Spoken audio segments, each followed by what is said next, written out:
see all of you here, and I'm thankful for Gamaliel for coming to Nashville. As I tell people, Anna was the first one to come. We had an organization called TNT, tying Nashville together in Nashville. It folded, and we needed another organization that would really be the voice of the people. At the time when Anna came in, I was the president of a minister fellowship. She came to us. I was impressed with her, and she challenged us. And the first thing I did, I went and got other AME ministers to be a part of it. And that's how we began to grow. Some of my Baptist brothers and sisters who were part of that. So I said, let's give this a chance. So I did a lot of one-on-ones with persons, and it became active. And we have an interfaith group. We always like to say we are like the family of Abraham. We have our Jewish brothers and sisters, we have Christians, we have Muslims, and we have Unitarians. And we decided not just to make it faith-based, but what we did, we began to seek out community organizations because we thought we would be a lot stronger. And then we sought unions, and we have about 6 or 7 unions that are a part of NOAA. And it really made the organization a lot stronger. So yes, we are basically faith-based, but it's beyond that. And I think we are making a big difference in Nashville. And it's good to see my other brothers and sisters across the state.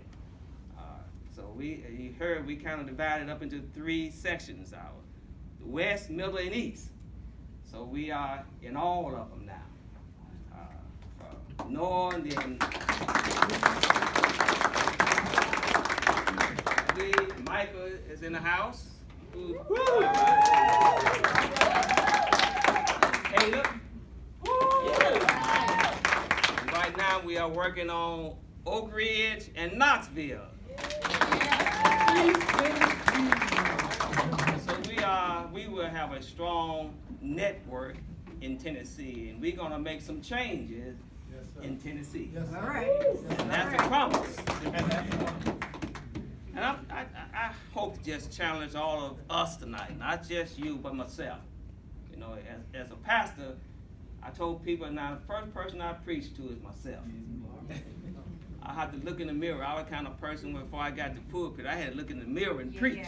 Yeah. And then I know I was ready then to go to my congregation. So I just wonder, how are you going to put into action what you have learned these 7 days? It's very important. And as you continue to digest, and I know you digesting because it took me a while to digest it too.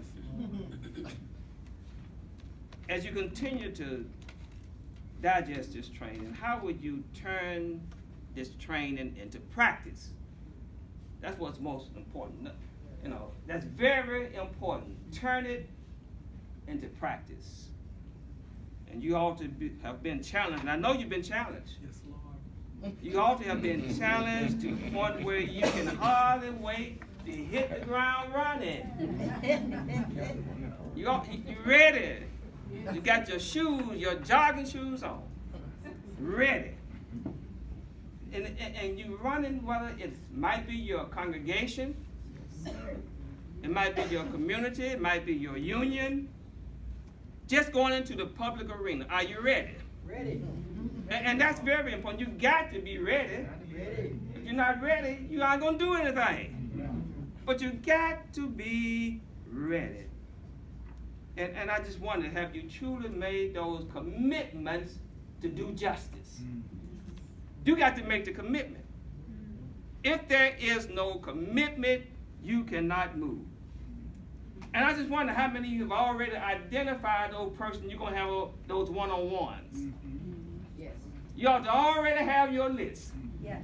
Yes. Ready to make those one-on-ones. And I wonder, have you truly identified your self-interest? That's so important if you want to be a powerful person in an organization. And let me get a little personal for just a moment. Nearly 5 years ago, I was sitting where you are sitting right now. It was very important that I went to the 7-day training. And the Sunday that I got back from that 7-day training, I told my congregation it was the best training I'd ever had. And I wish I had had it before I went to my first church. Now the seminary was good, very good. But what I learned in the seminary, I did not learn what I learned in the 7-day training. Say it. And that was personal. And it made a big difference in my ministry. I wish I could just get in a time machine and go back and have that 7-day training. And I think my ministry would have even been better if I'd had this training. And again, I take a little personal moment. And I'm a preacher. And right now I don't have a regular pulpit to go to. I fell out with my bishop in my denomination. So I've been kind of ostracized, and some of you might know I've been on the Isle of Patmos in Nashville without a pulpit. So tonight now I got to kind of make this.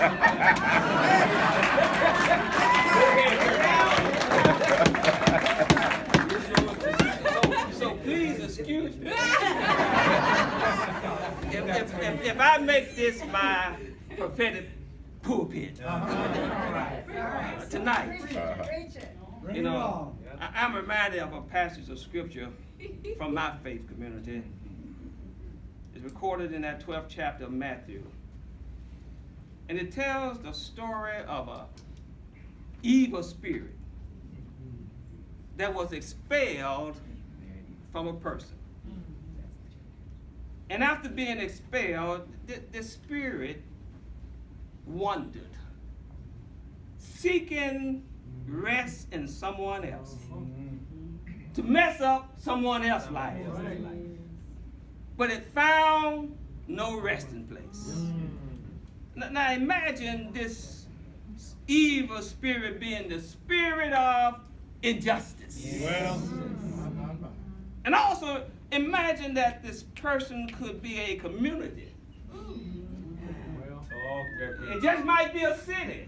come on. It could be a state. It could even be the United States of America.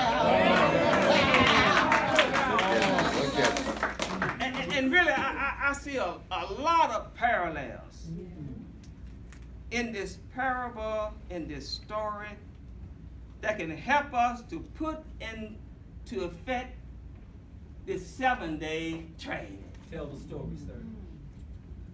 Look at this evil spirit, which we call injustice. Just for a moment. While wandering in the public arena, injustice met 7 other evil spirits. What's that? And the text said they were even more evil than the first. And I like to think, when I think about this, it met these 7 other evil spirits. And in my imagination, I like to think it met 1 evil spirit each day for 7 days. All right. 7 Wow. unjust spirits. Now, on day 1, Day one. it met the spirit of unjust housing Yeah. That's right. with all of its evil ramifications. Wow. And you know what it did? What he do? It built a relationship with that evil spirit through a one-on-one. I dare you to breathe. Yeah. Come on. And what happened on day 2? What happened, sir? It met an unjust criminal system spirit. Watch out. Not a criminal justice system. Not a criminal. But a criminal injustice. Injustice. Yeah. And the unjust criminal system, it meant, had a legion of problems, Yeah. like mass incarceration. It even touched the school system.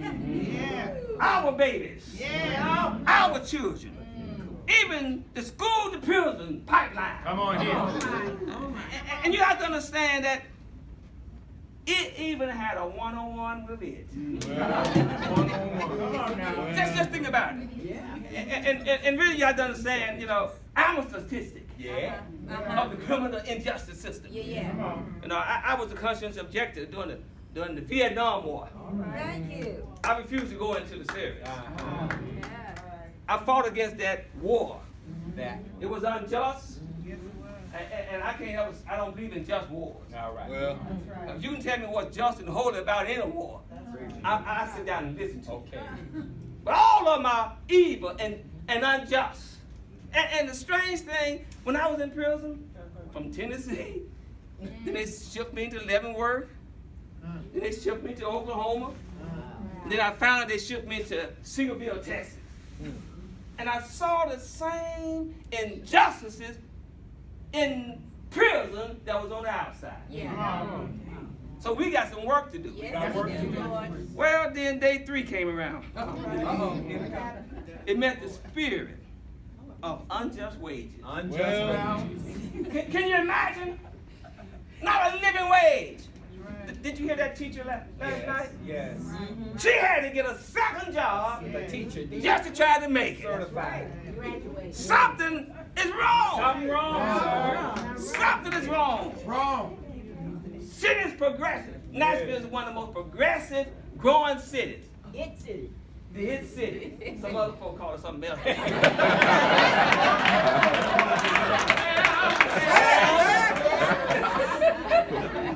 But do you realize poverty is even rise? Poverty still exists. Yes. Well, that demon also had a one-on-one. Went on. And then day 4 came around. This wandering spirit, the evil spirit, met the evil spirit of unjust immigration policy. Had its enforcer, ICE. But it stands for Injustice Coalition of Evil.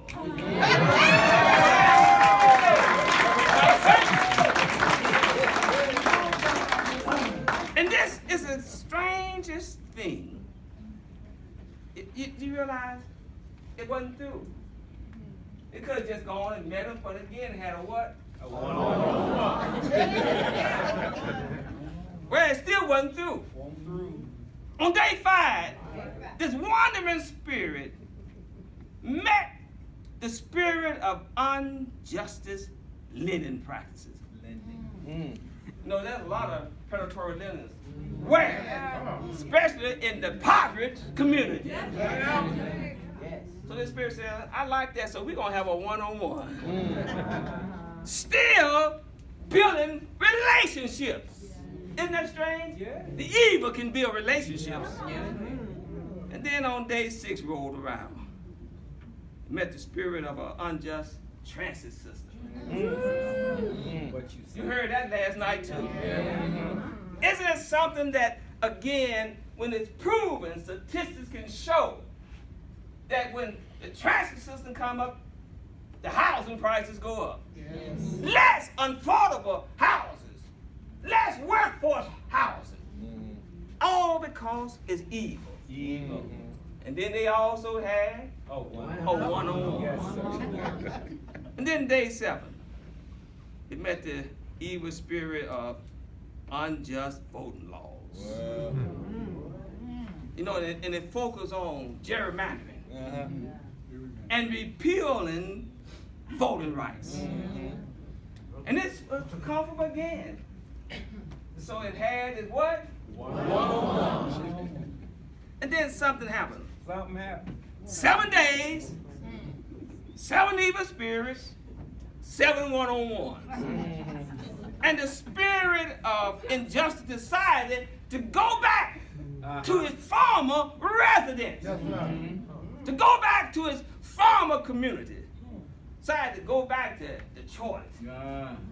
Decided to go back to Tennessee. Come on now. Decided to go back to America. Went back, and what did it find? As it peeked through the open blinds, it noticed a place swept clean, fixed up, decorated, and empty, with the doors unlocked.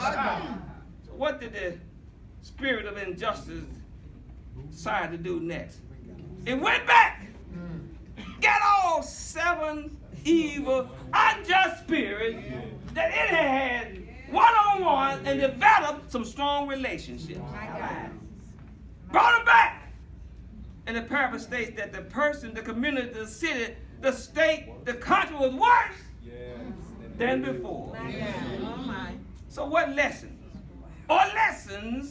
can be learned from the mistake that this person, this community, this city, this state, this country that expelled the spirit of injustice, but yet it became worse than before. You know, something about, injustice was recognized. And it thought it had expelled the evil spirit for good. But the first mistake, it didn't replace it with something else. It left it empty, unoccupied, all fixed up. But it didn't offer a lasting solution. It became inactive. It thought it had a win and began to boast about the seeming success. It became complacent. It rested on the past. Now, each of these 7 demons, plus the inviting demon, had a room to live in. And it prospered.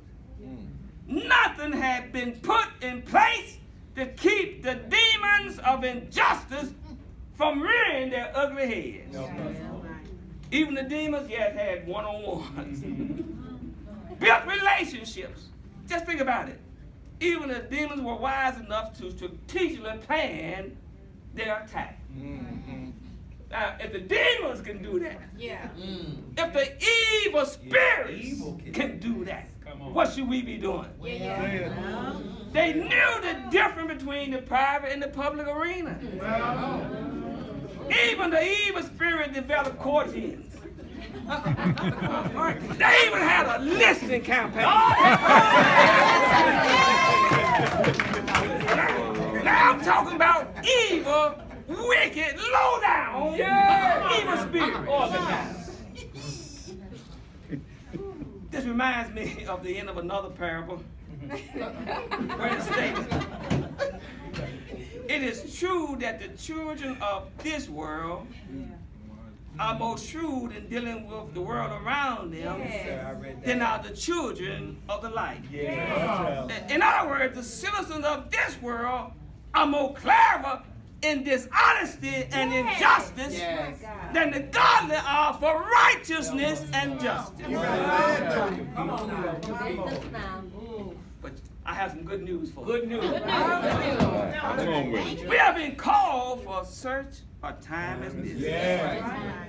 We have to change the script to permanent power action.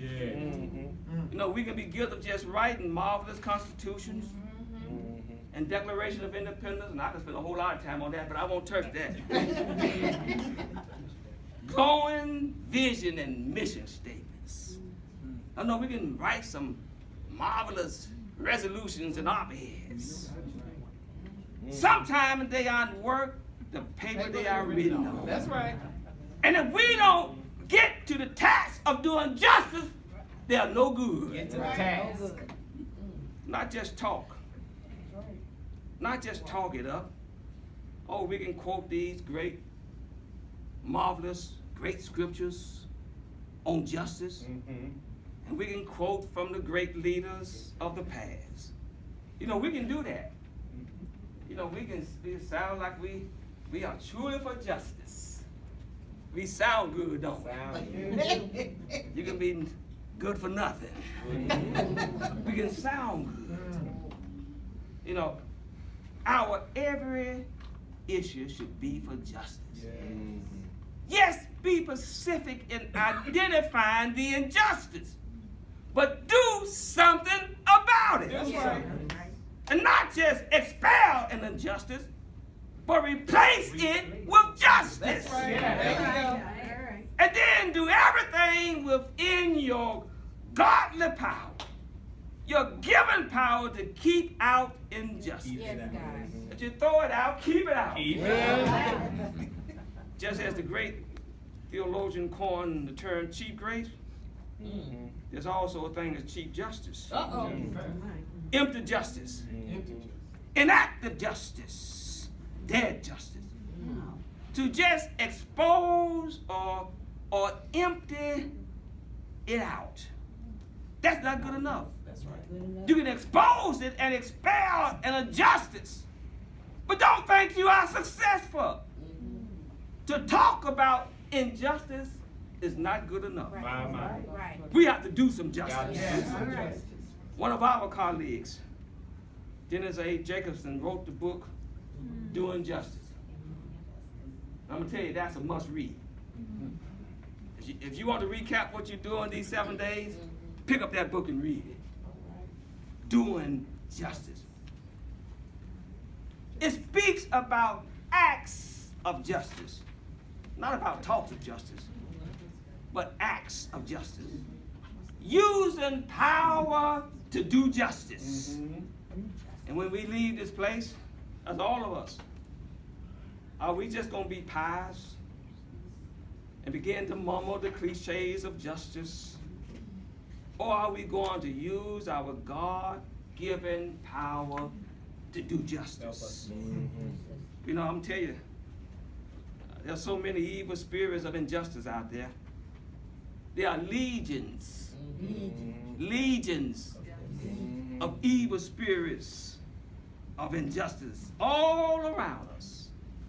And let us just continue to equip ourselves to expose, to expel, and replace any injustice with powerful working justice. Yes.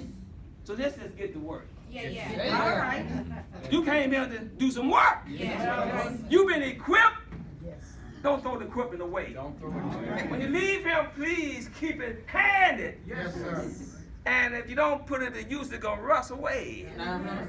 You got to begin to work as soon as you leave these grounds. Yes, sir. And I want you to repeat after me. I am just. I am just. I can do justice. I can do justice. I will do justice. I will do justice. Isn't that something strong? Yes. You know, I like one of my favorite biblical characters from my faith is Apostle Paul. You know, when he kind of gave his own autobiography, he always said, I am. He said that. That's what he was saying. He said, I can. And then he said, I will. And then he went on and said, after his life was getting close to an end, he said, I have. Yes, sir. Yeah. When you have done the work of justice, will you be able to eventually say, I have? But you got to begin with, I am. You got to begin with that. I can do justice. I will do justice. And then you got to say, when you get out in the present, I am doing justice. And then when the end comes, I have done justice. May God bless you. Yes. May God keep you.